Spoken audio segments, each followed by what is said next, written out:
નમસ્તે વિદ્યાર્થી મિત્રો, આજે આપણે જે ચાલુ ચેપ્ટર છે એમાં જ આગળ વધીએ છીએ. મધ્યવર્તી સ્થિતિના માપોની અંદર આપણે મુખ્ય સ્વાધ્યાયની અંદર છેલ્લા લેક્ચરમાં વિભાગ સી ક્લિયર કર્યો છે. હવે વિભાગ સી શરૂ કર્યો ત્યારેની સૂચના એવી હતી કે ભાઈ બધા સૂત્રો તમને આવડવા જરૂરી છે. મધ્યકના, મધ્યસ્થ, ચતુર્થક, દશાંશક, શતાંશકના અને બહુલક અથવા વગેરે વગેરે. અત્યારે આપણે વિભાગ ડી, સેક્શન ડી ભણવાના છીએ. એમની અંદર પણ એવું જ રહેશે કે તમને બધા સૂત્ર આવડવા જોઈએ.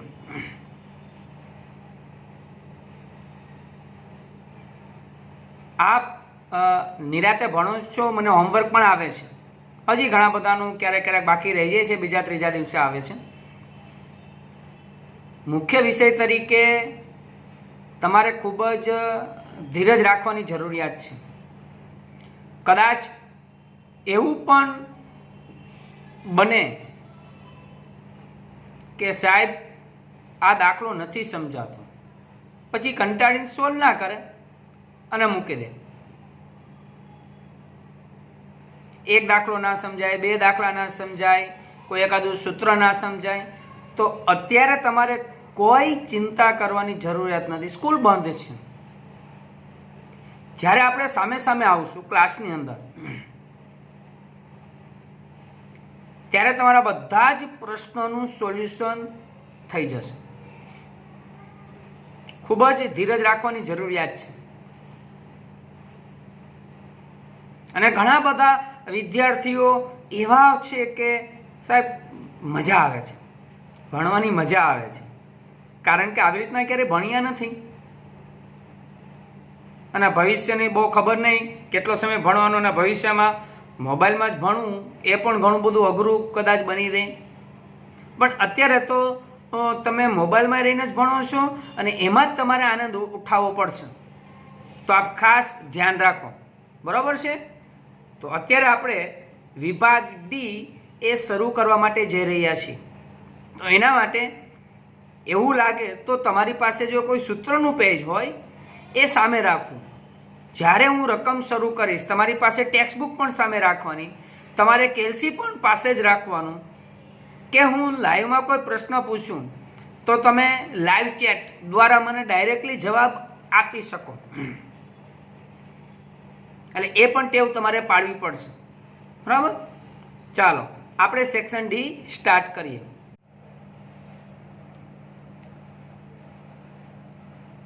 સ્વાધ્યાય 3 એનો વિભાગ ડી. હવે વિભાગ ડી માં 5, 6 પ્રશ્ન સુધી થિયરી છે. 7મા દાખલાથી દાખલાની શરૂઆત થાય છે. એટલે દાખલા નંબર 7 થી આપણે સ્ટાર્ટ કરીએ. ચાલો રકમ સમજીએ. પહેલા, એક રાજ્યના 4 વર્ષોના આર્થિક વિકાસના દર અનુક્રમે 2%, 2.5%, 4% અને 3% છે. યોગ્ય સરેરાશનો ઉપયોગ કરીને સરેરાશ વિકાસ દર શોધો. ઓકે, હવે અહીંયા આપણે ટકાવારી આપી છે, કીધું યોગ્ય સરેરાશ. આપણે જે ચેપ્ટર ભણીએ ને એ બધાને સરેરાશ કહેવાય. મધ્યમવર્તી સ્થિતિના માપો સરેરાશ, મધ્યક, ગુણોત્તર મધ્યક, ભારિત મધ્યક, મિશ્ર મધ્યક, ચતુર્થક, દશાંશક, શતાંશક, બહુલક વગેરે, આ બધા સરેરાશ છે. હવે અહીંયા યોગ્ય માપ તો તમે જૂનું લેક્ચર યાદ કરો, સ્વાધ્યાય 3.3 જો અહીં ટકાવારી આપી છે, ટકા આપ્યા છે. ટકા આપે ને ત્યારે તમે ગુણોત્તર મધ્યક જ શોધી શકો, એના સિવાય ચોકડી નહીં જ શોધવાનું. તો તમને યાદ રહેવું જોઈએ, બરાબર? બીજું, હવે અહીંયા છે વિકાસ દર, આર્થિક વિકાસ. વિકાસ એટલે વધારો. એ દાખલામાં શું હતું? ઘસારો. ઘસારો એટલે ઘટાડો કરતા હતા, 100માંથી -8%. અહીંયા વિકાસ છે, કોઈ પણ વિકાસ એટલે આગળ વધે. તો એના માટે અહીંયા આપણે 100માં પ્લસ કરીશું. તો અહીંયા આપણે લખાય અહીં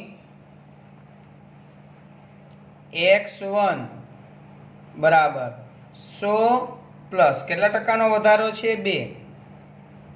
એટલે 102 x2 બરાબર 100 પ્લસ 2.5 એટલે 102.5 x3 બરાબર 100 પ્લસ 4 એટલે કે 104 x4 બરાબર 100 પ્લસ 3 એટલે કે 103. હવે ગુણોત્તર મધ્યકનું સૂત્ર મૂકવાનું. g બરાબર 4 સંખ્યા છે ને એટલે ચતુર્થ મૂળ બરાબર. કોનો કોનો ગુણાકાર તો કે 102 એને ગુણ્યા 102.5 એને ગુણ્યા 104 એને ગુણ્યા 103 આ બરાબર. ચાલો હવે એ 4 નો કેલ્શિયમમાં ગુણાકાર. ઘણી વખત મોટી સંખ્યા જોઈને આપણે ડરી જતા હોય, પણ હવે આપણે 11મા ધોરણથી ધ્યાન રાખવાનું કે મોઢે ગુણાકાર કોઈ કરવાનો જ નથી, કેલ્શિયમમાં કરવાનો છે. તો અહીંયા કેલ્શિયમમાં કરીશું એટલે 111 99 3960 બરાબર. 11 19 93 96 0. હવે ચતુર્થ મૂળ એટલે શું તો આપણે તમને કહ્યું હતું 2 વખત વર્ગમૂળની નિશાની દબાવવાની બરાબર. તો અહીં જવાબ આવશે 102.87. જી બરાબર 102.87. પણ આ આપણો જવાબ ના ગણાય. આપણો જવાબ આપણા માટે શું બની રહે તો અહીં લખવું પડશે, કારણ કે આપણે જે 100 માં પ્લસ કર્યા હતા ને તો અહીં 100 માં બાદ કરવું પડશે. લખાય આર્થિક વિકાસ દરની સરેરાશ બરાબર અહીંયા આવ્યું 102.87 માઇનસ હું કરીશું એટલે આવશે 2.87 અને ટકાની નિશાની બરાબર. 2 માર્ક્સનો દાખલો પૂછાઈ શકે છે. આવો દાખલા નંબર 8. ચાલો દાખલો 8મો છે. 8મા દાખલામાં છે મોબાઈલ ફોનની એક દુકાનના દૈનિક વેચાણ નીચેની માહિતી પરથી D7 P15 શોધો તેનું અર્થઘટન કરો. ઓકે, મોબાઈલ ફોનની સંખ્યા દિવસોની સંખ્યા. હવે અસતત આવૃત્તિ વિતરણ છે.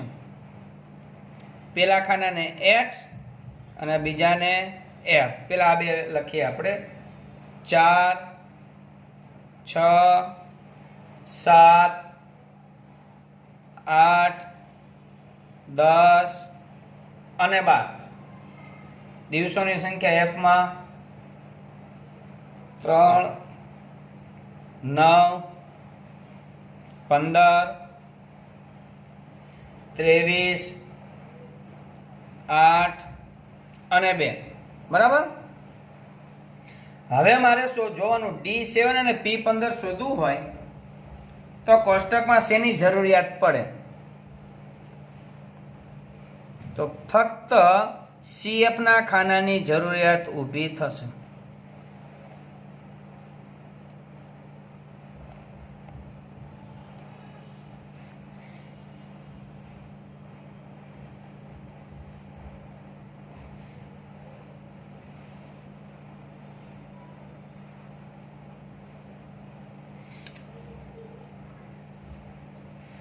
CF 3 ના 3 9 ને 3 12 12 ને 15 27 27 ને 23 50 50 ને 8 58 અને 58 ને 2 60. એટલે કે સિગ્મા F બરાબર N બરાબર 60 થતા હોવા જોઈએ જ. ટોટલ 60 બરાબર. ચાલો હવે આ જે 60 થાય છે એના આધારે આપણે D7 શોધીએ. તો પહેલા વહેલા D7 નું સૂત્ર, અસતત આવૃત્તિ વિતરણ હોય તો +1 આવે, બરાબર ને?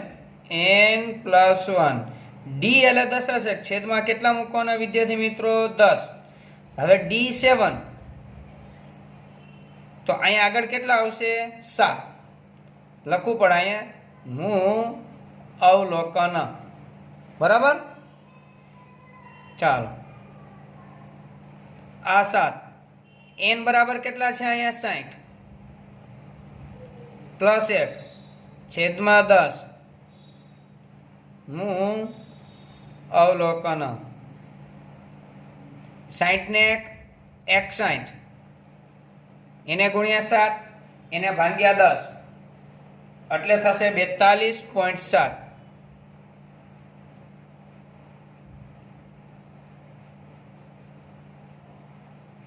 અસતત આવૃત્તિમાં જ્યારે આપણે અહીં પહોંચીએ ત્યારે આપણે અહીંયા બ્રેકેટમાં લખતા શું? તો કે CF ના ખાનામાં જોતા. ચાલો, 42.7 નો સમાવેશ CF ના ખાનામાં જોવાનો ક્યાં થાય? તો કે 50 ની અંદર 42.7 નો સમાવેશ થઈ શક્યો કહેવાય? હા. તો એની સામે એક્ઝેક્ટ x એ તમારો જવાબ 8. D7 બરાબર 8, બરાબર?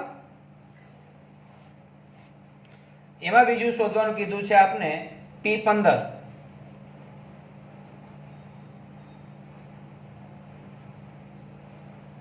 P15 બરાબર, ચાલો જીને બધા કોમેન્ટમાં લખો, કઈ છેદમાં શું લખવું?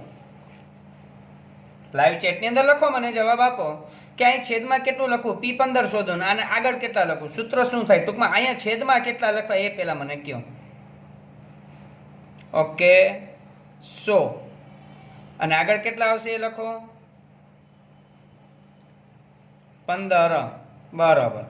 હું અવલોકન. P એટલે શતાંશક, શતાંશક એટલે 100, અને 15 શતાંશક એટલે આગળ 15, આ 15.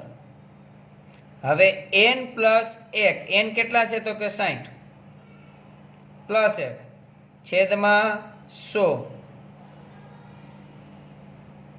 હું અવલોકન. ચાલો, 60 + 1 એટલે 61, એને ગુણ્યા 15 અને એને ભાગ્યા આપણે 100 કરીએ એટલે આપણો જવાબ આવશે 9.15.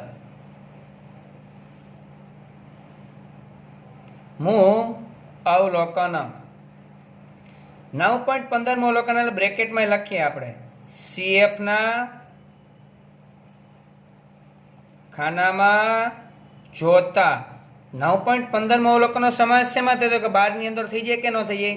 12 માં 9.15 નો સમાવેશ થઈ ગયો કહેવાય.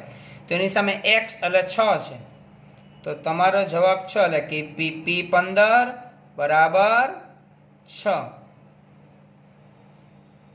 આ દાખલો 3 માર્ક્સની અંદર પૂછાઈ શકે એવી શક્યતાવાળો કહી શકાય છે. 8મો દાખલો, બરાબર? દાખલા નંબર 9 ભણીએ.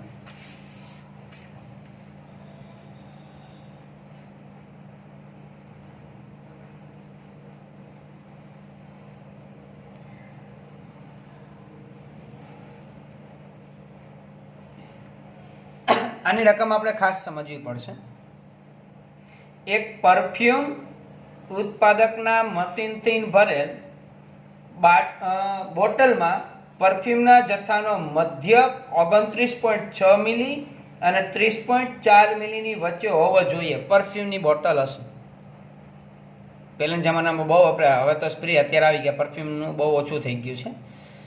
તો એનો વજન કેટલો હોવો જોઈએ? 29.6 મિલીથી 30.4 મિલીની વચ્ચે, બરાબર? હું અહીં લખું છું, આપણે યાદ રહે એટલા માટે. 29.6 થી 30.4, બરાબર?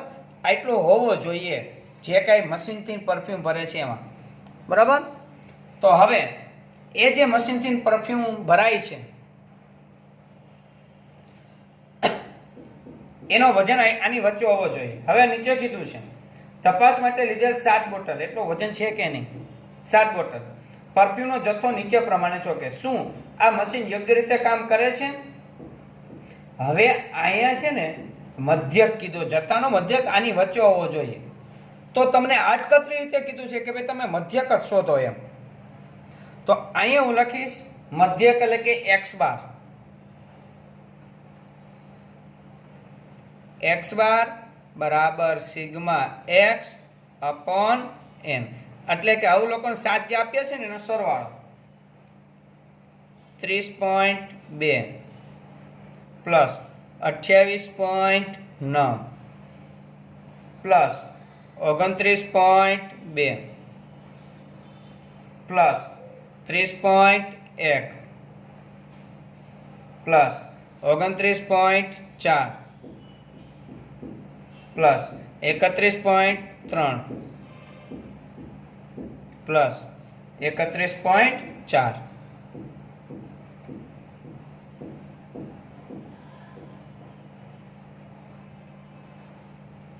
ચાલો 7 અવલોકન એટલે ભાગ્યા 7. ઉપરના અંશનો બધાનો સરવાળો કરી એટલે આવશે 210.5 અને એને ભાગ્યા 7. ભાગાકાર કરતા આપણે જવાબ મળશે 30.07. બરાબર, આટલા મિલી એની સરેરાશ કહેવાય. પ્રશ્ન આપણો શું હતો કે આ સરેરાશ યોગ્ય છે, બોટલ જે ભરવામાં આવે છે યોગ્ય છે, કોની વચ્ચે હોવું જોઈએ? 29.6 થી 30.4. આપણે 30.07. તો આ યોગ્ય કહેવાય? ઘણા કહેશે હા, ઘણા કહેશે ના. તમે કોમેન્ટમાં લખો. આ બેની વચ્ચે હોય તો જ યોગ્ય સરેરાશ કહેવાય. 29.6 થી 30.4.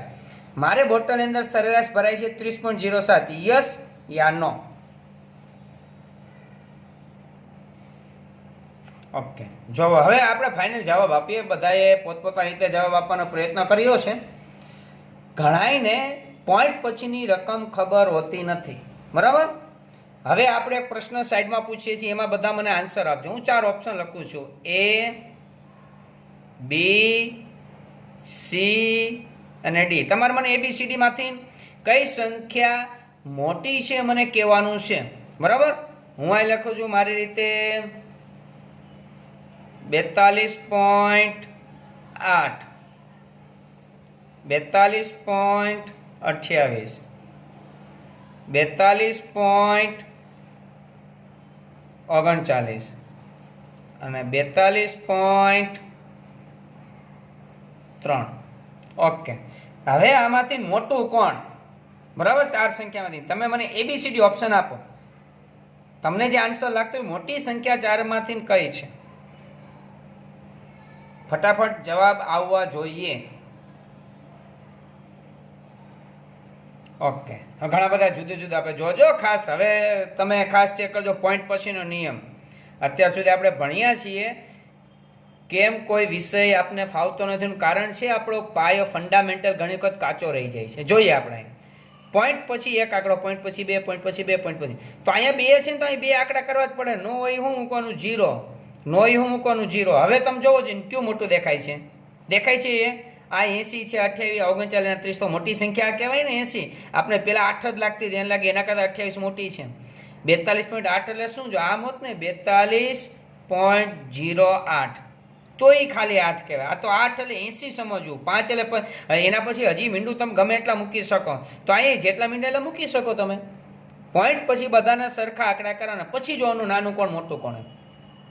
તો અહીંયા 42.8 એ આપણી મોટી આવતી હતી. બરાબર, હવે અહીં જોઈએ 30.07. આ 30.4, 4 એટલે કેટલા સમજવાના? 40. બરાબર, અને આ 07 પોઈન્ટ પછી 2 આંકડા, તો 40 કરતા ઓછું કહેવાય. તો આ સરેરાશ યોગ્ય કહેવાય કે ન કહેવાય? મશીન યોગ્ય રીતે કામ કરે છે કે નહીં? તો એ લખવું પડે અહીં મશીન યોગ્ય રીતે કામ કરે છે.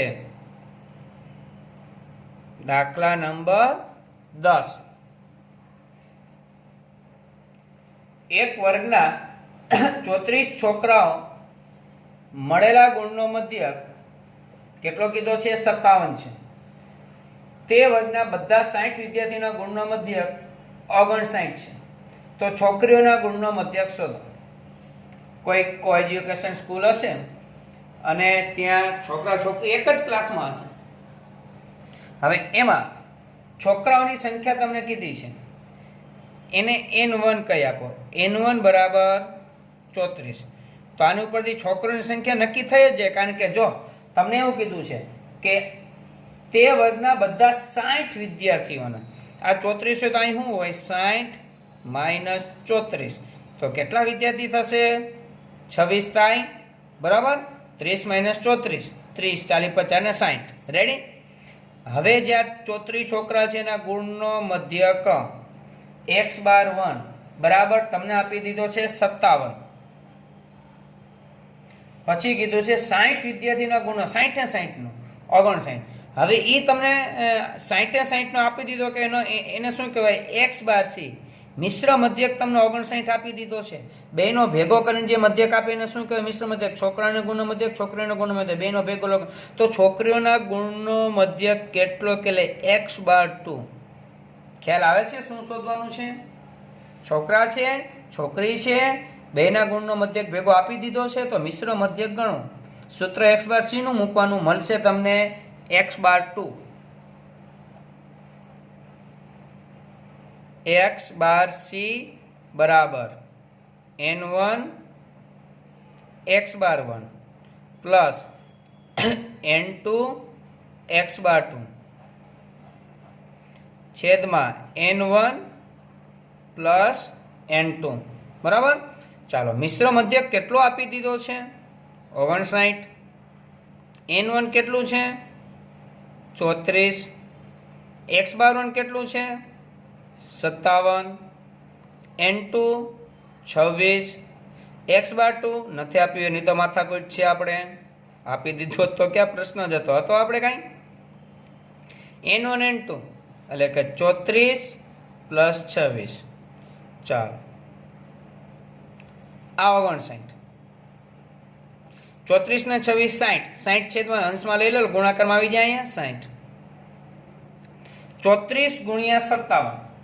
ચાલો, આપણે 34 ગુણ્યા 57 કરીશું કેલ્સીમાં, 1938 આવે, 1938 પ્લસ 26 x બાર 2. આ પ્લસ છે, આ બાજુ આવે તો માઇનસ, પણ 59 ગુણ્યા 60 આપણે કરીએ એટલે આવશે 3540. અને ઓલા માઇનસ 1938 એના બરાબર 26 x બાર 2. આ બાદ બાકી આપણે કરીએ. ચાલો, તો બાદ બાકી આવશે 1602. 26 ગુણાકારમાં છે, સામે જાય તો ભાંગાકારમાં. આ x બાર 2 1602 ભાંગ્યા 26 આપણે કરીએ તો મારો બીજા ગુણનો મધ્યક આવશે 61.62. 2 માર્ક્સમાં પણ પૂછાય અને 3 માર્ક્સ અંદર પણ આ દાખલો પૂછાઈ શકે છે. 10મો દાખલો. ચાલો, હવે 11મો.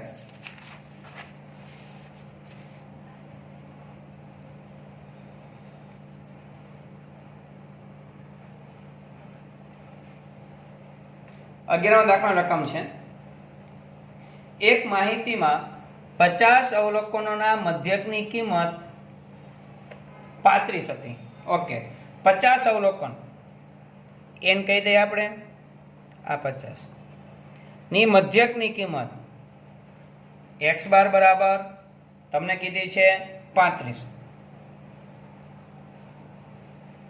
હવે પ્રશ્ન પાછળથી માલુમ પડ્યું કે એક અવલોકનની કિંમત 50 લેવામાં આવી હતી જે ખોટી હતી. હવે આવો દાખલો તમે 10મા ધોરણમાં ભણી ચૂક્યા છો. એક અવલોકનની કિંમત 50 લેવાની જે ખોટી હતી, આ અવલોકન બાદ કરતા બાકીના અવલોકનોનો મધ્યક શોધો. ઓકે, ખોટી કિંમત એટલે આપણા માટે તો x જ થાય, એક x ખોટો છે અને કેટલું છે 50 નામનું. કુલ 50 અવલોકન, એમાં દાખલા તરીકે કોઈ 2 હશે, 5 હશે, 15 હશે, 35 હશે, 42 હશે, 45 હશે, 50 હશે, 52 હશે, જે કંઈ ડોટ ડોટ, એમાં 50 નામને ખોટું લેવા ગયું, બીજું કંઈક લેવાનું. તો આપણે શું કરવું પડે, સુધારેલો મધ્યક શોધવો પડે. સુધારેલા મધ્યકની કોઈ એવું નક્કી સૂત્ર નથી, પણ રકમ પરથી જોવું પડે કે મારે સુધારેલો મધ્યક, નવો મધ્યક શું શોધવો હોય. કોઈ એક વખત આપણે કોમેન્ટમાં લખતા હતા કે સુધારેલો મધ્યક આવે તો બાકી સૂત્ર, પણ એનું સૂત્ર કોઈ નિશ્ચિત નથી, નક્કી નથી, એટલે આપણે એ સૂત્ર નક્કી કહી શકતા નથી. જોઈએ સુધારેલો મધ્યક એટલે શું. પહેલા વહેલા તો ખોટી કિંમત લેવાઈ ગઈ છે, તો n બરાબર 50 છે. હવે એક બાદ થશે કે નહીં, તો કેટલા થશે? 49. બરાબર. હવે મારે શું કરવું પડશે? મારે સરવાળો સુધારવો પડે. હું અહીં લખું છું, આપણે શીખ્યા છીએ આપણે x બાર બરાબર સિગ્મા x ના છેદમાં n. n અંશમાં આવે તો અહીં n x બાર બરાબર શું થાય? Sigma x. Sigma x is n x બાર. મારો સરવાળો ખોટો છે, તો સરવાળો સુધારવા માટે મારે n x બાર સુધારો, એટલે સરવાળો સુધરી ગયો કહેવાય. તો હું અહીં લખીશ n x બાર, આ સરવાળો. એમાં 50 નંબરનું લોકોને ખોટું લેવાઈ ગયું હતું, એટલે એ બાદ કરીશ. હવે મધ્યક શોધો તો છેદમાં સરવાળાના છેદમાં n તો હોવો જ જોઈએ ને, n એક ઘટાડવાનો છે. ચાલો n કેટલા હતા? તો કે પેલા n 50 જ હતા ને. x બાર કેટલા હતા?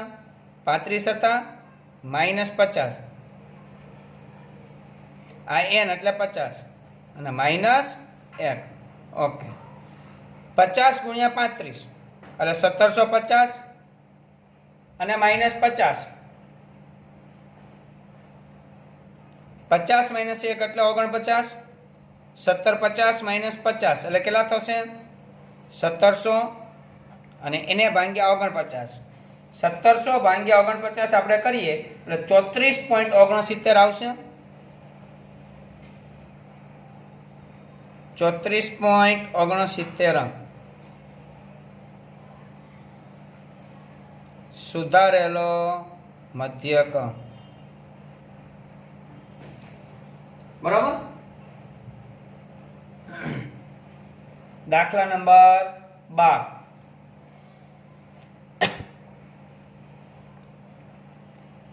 બારમો દાખલો. અર્થશાસ્ત્ર વિષયની પરીક્ષામાં એક સમૂહના 18 વિદ્યાર્થીઓમાંથી 3 વિદ્યાર્થી નાપાસ થયા છે. ઓકે, કેટલા વિદ્યાર્થી છે? 18. નાપાસ કેટલા થયા છે? 3. પાસ થયેલા 15 વિદ્યાર્થીના ગુણ નીચે પ્રમાણે છે. 15 આપી દીધા. પછી નીચે લીટે બધા 18 વિદ્યાર્થીના ગુણનો મધ્ય શોધો. હવે મધ્ય શોધવો હોય તો અવર્ગીકૃત માહિતી માટે શું પેલું કામ કરવું પડે? તો કે ચડતા ક્રમમાં લખવું પડે. બરાબર. ઓકે, હવે આ ચડતા ક્રમમાં આપણે પેલા જોઈએ કે જે સંખ્યા આપેલી છે એમાં નાનામાં નાની સંખ્યા કઈ છે? તો કે 42. એના પછી 43, પછી 48, પછી 50, પછી 51, 53, 55, 57, 61, 64, 65, 68, 70, 75, 79. હવે 3 વિદ્યાર્થી નાપાસ થયા. આ પાસના માર્ક છે. બરાબર. 3 વિદ્યાર્થી નાપાસ થયા છે, તો પાસ કરતા નાપાસ વાળાના ગુણ ઓછા હોય ને. ઓછા એટલે પેલા જોઈ કે નહીં, ખબર નથી, આપણે ધારી લઈએ x, y અને z, અથવા x1, x2, x3 એવા ગુણ ધારી લેવાના, અને એ પેલા જોઈએ, કારણ કે આ પાસ છે. હવે આપણે જે શોધવાનું છે, આપણે કીધું છે મધ્યસ્થ શોધો.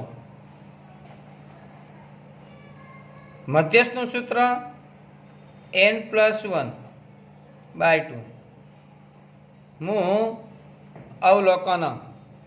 ચાલો n કેટલા છે અહીંયા? 18 + 1 છેદમાં 2 હું અવલોકન.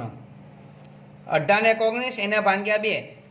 હવે એવું પણ કરી શકાય, અથવા તો જોજો આમ 18 ને 19, 9.5 અવલોકન ન હોય તો 18 ને 19, ખાસ હું બોલું છું જોજો, 19 એકી સંખ્યા છે.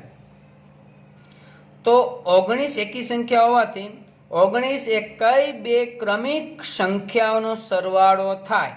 તમે મને કોમેન્ટમાં લખીને આપો કઈ બે સંખ્યા એવી છે જે ક્રમમાં જ આવતી હોય અને એને સરળ 19 થાય, 18 ને 19 થાય, 17 ને 2 19 થાય. કઈ બે સંખ્યા થાય ક્રમમાં આવતી હોય ફટાફટ?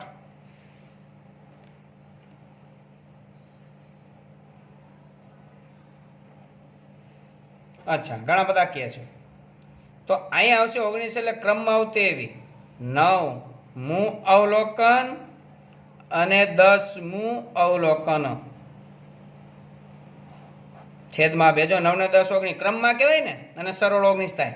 15 ને 4 19 થાય, પણ એ ક્રમમાં કહેવાય ને, એક્ઝેક્ટ ક્રમમાં છે. બરાબર? 9 ને 10 19. ચાલો, તો હવે અહીંયા 9મું અવલોકન જોવાનું. 1 2 3 4 5 6 7 8 ને 9 53 અને 10મું એટલે 55. તો કે 53 પ્લસ 55 એને ભાંગ્યા 2. 2 નો સરળ એને ભાંગ્યા 2 એટલે કરશો કેટલા આવશે? 54. મધ્યસ્થ બરાબર 54. દાખલા નંબર 13.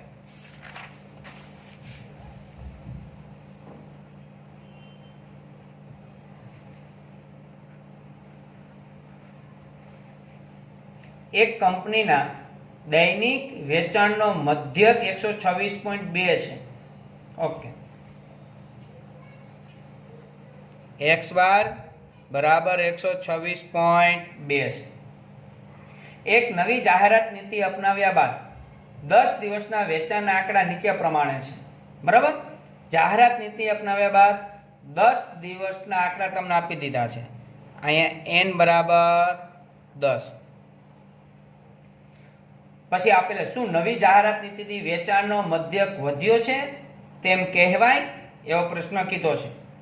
તો આપણે હવે નવો મધ્યક શોધવો પડે. બરાબર? 10 દિવસનું આપ્યું છે, પણ પેલા સાઈડમાં બીજી વાત કરીએ જાહેરાત નીતિની. આ જાહેરાત નીતિ એટલે શું? આપણે કોમર્સના સ્ટુડન્ટ છીએ. નો કરે નારાયણ ને કરે સ્વામિનારાયણ. ભવિષ્યમાં તમે બધા જ કંપનીના માલિક બનો એવી શુભેચ્છા અત્યારથી આપું છું. કંપનીમાં કામ નથી કરવું, પણ કંપનીના માલિક બનો, અને ઘણા બધા બનશે પણ ખરા. હવે વાત કરીએ છીએ જાહેરાત નીતિ. કોઈ પણ કંપની હોય એને એડ આપવી પડે, એને ચોપાનિયા છપાવવા પડે, એમને જાહેરાત કરવી જ પડે, અને ત્યારે જઈને એની પ્રોડક્ટ વેચાતી હોય. તો જાહેરાત કરવાથી એનું વેચાણ વધે છે. દાખલા તરીકે આપણે પેસ્ટ લેવી હોય, સવારમાં બ્રશ કરીએ છીએ એની પેસ્ટ લેવી હોય, તો દુકાને જે અત્યારે હવે આ 21મી સદી અને 2020-21ના સ્ટુડન્ટ તમે છો, તમારે 11માની એક્ઝામ જો હશે એવું બોલું છું, વર્ષ શરૂ થાય જ્યારે પણ, તો 2021માં તમે પૂરું કરશો. બરાબર? તો આટલા વર્ષો અત્યારે શિક્ષણનો વ્યાપ ઘણો બધો વધારે છે. ત્યારે પણ જઈને દુકાને જઈને આપણે શું માગીએ છીએ? પેસ્ટ આપો એવું નથી કહેતા. શું બોલીએ? કોલગેટ આપો. કોલગેટ પેસ્ટમાં એક બ્રાન્ડ બની ગઈ છે. કારણ જાહેરાત નીતિ. કોઈ બી ચેનલ હોય એની એડ આવતી જ હોય. આપણે મગજમાં ઘુસાડી દીધું છે એ લોકોએ. ખાને કે બાદ કુછ મીઠા હો જાય, તરત શેનો વિચાર આવ્યો હશે? Chocolate, dairy milk. ખાને કે બાદ કુછ મીઠા હો જાય. જો કેવડી એડ હશે?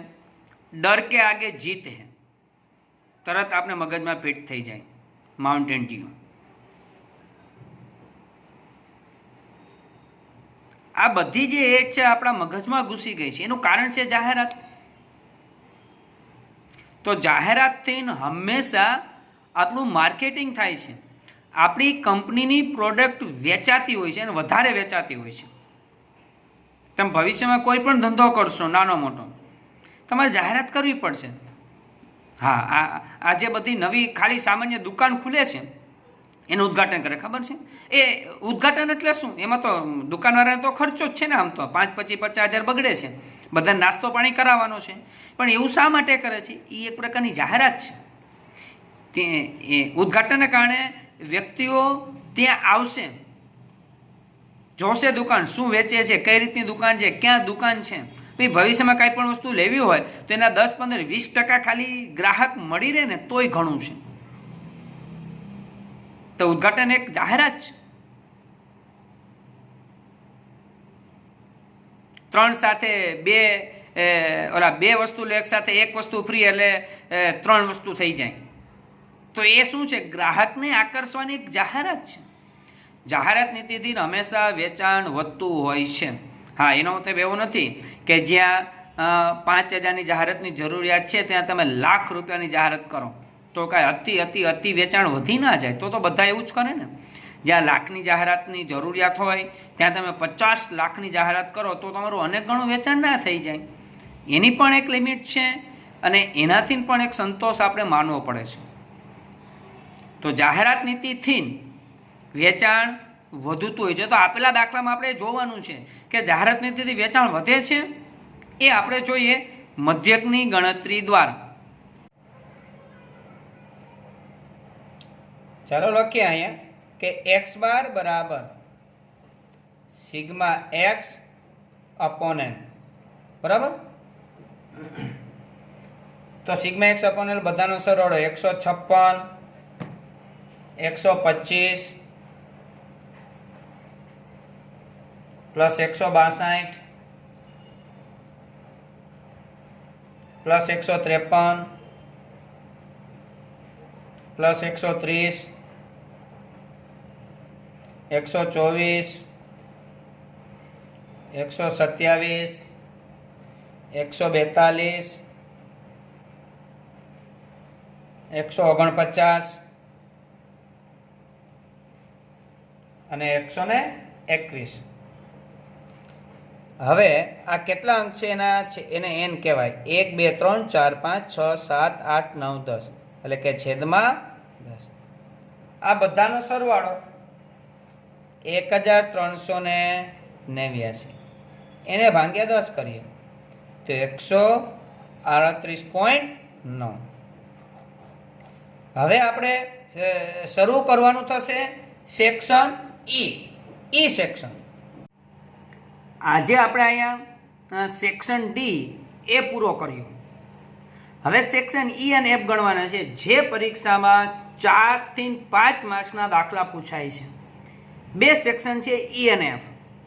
એમાં ઘણા બધા દાખલા તમને આવડશે, પણ ઘણા દાખલા એવા છે કે જ્યાં આપણે પાછું વિચારવું પડશે કે અહીં શું આવે છે અથવા કઈ વસ્તુ શોધવાની કીધી છે.